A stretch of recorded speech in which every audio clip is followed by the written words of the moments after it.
Recently অনলাইনে আমরা সবাই ব্ল্যাক গার্লিক নিয়ে অনেক অ্যাড দেখি।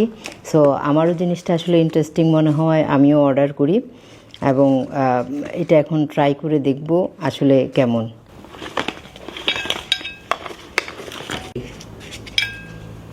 আমরা জানি গার্লিক হেলথের জন্য অনেক ভালো, আর এই গার্লিকটাই ফার্মেন্টেশনের মাধ্যমে এই ব্ল্যাক গার্লিকটা করা হয়।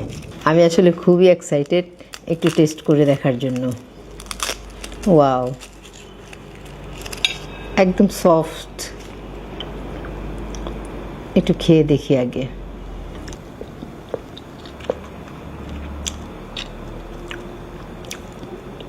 একদম আচারের মতো, খুবই ইন্টারেস্টিং একটা জিনিস। এক্সপেক্টই করিনি যে অ্যাটলিস্ট খেতে পারবো, এটা এক্সপেক্ট করিনি, বাট আমার খুব পছন্দ হয়েছে। এটা দিয়ে আমি সকালের ব্রেকফাস্ট রেডি করব, আর এটা আমি প্রতিদিন খাবো। খুবই মজা।